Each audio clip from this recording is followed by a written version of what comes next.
Voltage है फिर भी बैटरी चार्ज नहीं होती। बैटरी के प्लस पे जब आप सोल्ड करते हैं बैटरी को या लगाते हैं, लेकिन बैटरी के वोल्टेज आने के बाद भी बैटरी चार्ज नहीं होती, तो इसका मतलब क्या है? इस लाइन के अंदर, इस लाइन के अंदर जो भी कंपोनेंट सीरीज में मिलते हैं ये आपको बदलने नहीं है। कंपोनेंट ठीक है इसलिए वोल्टेज पहुंच रहा है, आपको क्या करना है, इनको चेक करना।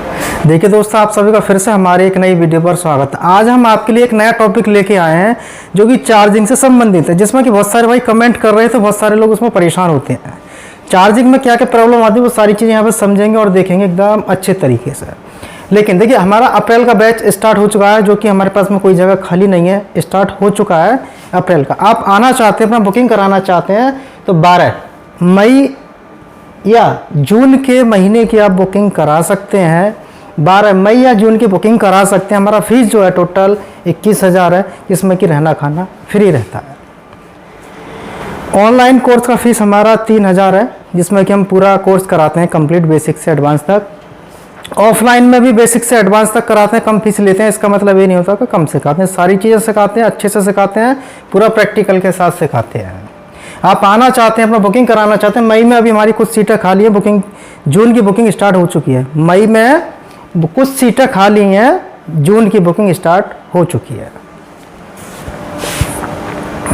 चलिए अब वीडियो स्टार्ट करते हैं। यहाँ पे आप यहाँ देखेंगे मैंने एक सिंबल बनाया है, एक सर्किट बनाया है, जिससे कि मैं आप सभी को यहाँ पे आसानी से कुछ चीज़ें समझा सकूँ। देखिए यहाँ पे आप एक सिंबल और एक कुछ फोटो देख रहे होंगे, जिससे कि आपको आसानी से समझ में आएगा। आप इसको देखकर समझ चुके होंगे, शायद ये समझ में आ गया होगा या ना आया हो, अभी सब कुछ समझ में आने वाला है अच्छे से। ये भी आप सोच रहे होंगे क्या है, ये चीज़ें आपको पता है, लेकिन बीच में जो भी भाई रिपेयरिंग करते हैं दुकान पर, उनके साथ क्या क्या प्रॉब्लम होती हैं, आज हम यहाँ पर शॉर्टकट में बहुत सारी चीज़ें समझेंगे अच्छे से। जैसे सबसे पहले यहाँ पे क्या होता है, ये क्या है हमारा, ये चार्जिंग जैक है। ये क्या है, ये चार्जिंग जैक है। यहाँ पे क्या करते हैं, जैसे चार्जर लगाते हैं, चार्जर लगाने के बाद 5 वोल्ट की सप्लाई हमारे यहाँ पे बननी चाहिए। जब आप चार्जर लगाते हैं, इसके अंदर एडेप्टर जो लगाते हैं 5 वोल्ट या 6 वोल्ट जब बनता है, किसी किसी में 9 भी बनते हैं, वो अलग होते हैं, वो टॉपिक अलग रहेगा, लेकिन यहाँ पे आपको पहले समझना है। जब यहाँ पे चार्जर लगाने के बाद ये जैक ठीक होगा, जैक ठीक होगा तो इस मदरबोर्ड के अंदर 5 वोल्ट आने चाहिए। जब इसके अंदर 5 वोल्ट आ जाएंगे जैक के बाद, जो इसके पॉइंट होते हैं पीछे के, यहाँ पे इस तरीके से कुछ पॉइंट होते हैं, इसका जो ग्राउंड है वो सोल्ड होना चाहिए, सब अच्छे से सोल्ड होने चाहिए। इन सब पे आपको वोल्टेज चेक करने हैं, जितना भी इसके अंदर 5 पॉइंट होते हैं, इन पर वोल्टेज चेक करने के बाद यहाँ से एक सप्लाई हमारी सीधी इसके अंदर जाती है। इसको कहते हैं OBP। OBP कई तरीके की आती है, अलग अलग प्रकार की आने लगी हैं, थोड़ा थोड़ा चेंज है, आगे और वीडियो में सब कुछ सीखने को मिलता रहेगा। OBP का काम क्या है, ओवर वोल्ट प्रोटेक्शन। जो ओवर वोल्ट होते हैं उनको प्रोटेक्शन करती है। जैसे यहाँ पे ये सप्लाई पहुंची, इसके बाद क्या होगा, आप यहाँ पे देखेंगे ये है हमारा चार्जिंग IC, इसको कहते हैं चार्जिंग IC। OBP से एक सप्लाई निकलेगी यहाँ से और इस IC के इन हो जाएगी। आज हम यहाँ पे बहुत सारी डिटेल में नहीं जान रहे हैं, बहुत सारी डिटेल में नहीं जान रहे हैं, एक इस तरीके से जान रहे हैं कि आपको समझ में, आपके पास फॉल्ट आया तुरंत आप उसको समझें। यहाँ पे चार्जर लगाए, 5 वोल्ट हमारा यहाँ पे पहुंचा। मान लो OBP के पास एक कोई कंपोनेंट है पैरेलल में, इस तरीके से चार्जर लगाने के बाद OBP तक आपको 5 वोल्ट की सप्लाई मिलनी चाहिए। यदि OBP IC ठीक होगी किसी भी फ़ोन के अंदर, 2G 3G 4G 5G से मतलब नहीं, आपको सेक्शन चेक करना आना चाहिए। यदि इसके अंदर OBP ठीक है तो यहाँ पर चार्जिंग IC के पास भी आपको 5 वोल्ट देखने को मिलेगा। कब, जब ये ठीक होगा। जब यदि यहाँ पे 5 वोल्ट नहीं आ रहा तो आपको OBP चेक करना है, कहीं ख़राब तो नहीं है। यदि OBP ठीक है या नहीं है वो चेक कर सकते हैं। यदि OBP ठीक है और यहाँ पे सप्लाई नहीं पहुँच पा रही है तो इसमें क्या हुआ, हो सकता है बीच का ट्रैक ब्रेक हो, तो इसके लिए आपको स्कीमेटिक आना चाहिए, आप उसको जंपर करके बाईपास कर सकते हैं।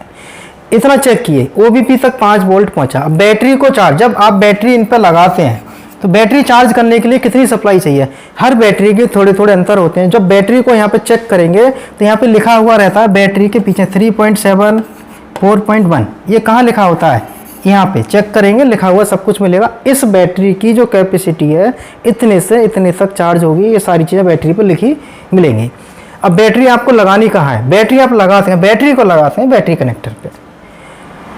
अब बैटरी कनेक्टर पे लगाने के बाद बैटरी चार्ज होगी। अब बैटरी चार्ज नहीं हो रही है तो क्या करेंगे, यहाँ पर भी हमारा एक कंपोनेंट मिलेगा, और भी ज़्यादा हो सकते हैं, ट्रेसिंग आपको आनी चाहिए। जो बैटरी का जो प्लस पॉइंट होगा, यहाँ से ये लाइन हमारी जुड़ी होगी इस पर, ये क्या होगा, ये लाइन यहाँ से इस पर जुड़ी होगी।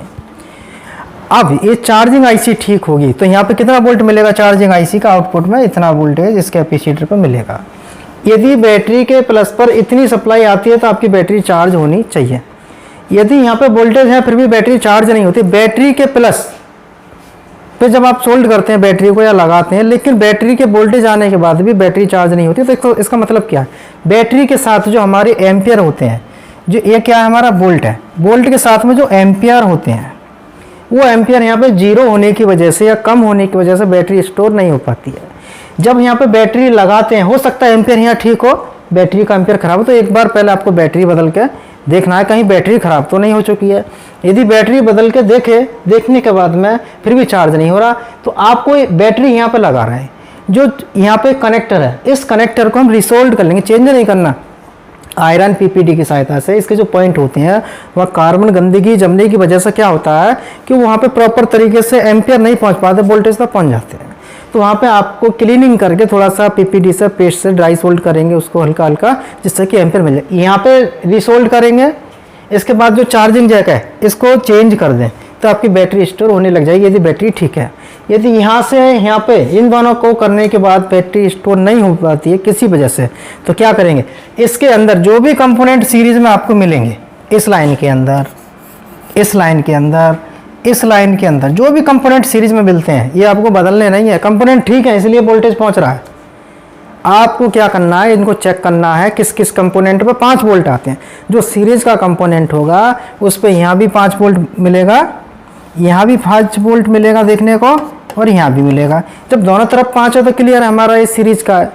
अब यहाँ से इनपुट और आउटपुट वोल्टेज हो भी रहा है लेकिन इसके अंदर एम्पियर नहीं होते, तो आप एसएमडी की सहायता से इस कंपोनेंट को हल्का सा हिला के वापस लगा देना है। जितने भी सीरीज़ के कंपोनेंट इस आईसी से इसके बीच में मिलते हैं उनको आप निकाल के लगा सकते हैं, या पेस्ट डाल के उनको हल्का सा चिमटी से हिलाना है एसएमडी के साथ, फिर वापस वहीं छोड़ देना। उससे क्या होगा, जो हमारे रास्ते में जो रुकावट है एम्पियर की वो प्रॉपर तरीके से पहुँचेगी और बैटरी आपकी चार्ज होने लगेगी। वीडियो तो हमारा थोड़ा छोटा है लेकिन इसमें मैंने वो जानकारी दी है जो भाई काम करते हैं, जो इस चीज़ों में फंस जाते हैं। इस वीडियो से आप बहुत सारे फ़ोन रिपेयर कर सकते हैं, ठीक कर सकते हैं। और जो भाई आना चाहते हैं मई और जून में अपना बुकिंग करा सकते हैं। मई में हमारे पास कुछ सीटें खाली हैं, अभी मई में कुछ सीटें खाली हैं, जून की बुकिंग स्टार्ट हो चुकी है। दोनों में से किसी महीने में आप अपना बुकिंग करा सकते हैं। अभी जो हमारा अप्रैल का बैच चल रहा है और आप आना चाहते हैं तो मेरे को मैसेज या कॉल व्हाट्सएप कर सकते हैं। यदि हम आपको फ़ोन नहीं उठा पाते तो आप मेरे को व्हाट्सएप मैसेज करें, उस पर आपको जवाब ज़रूर दिया जाएगा।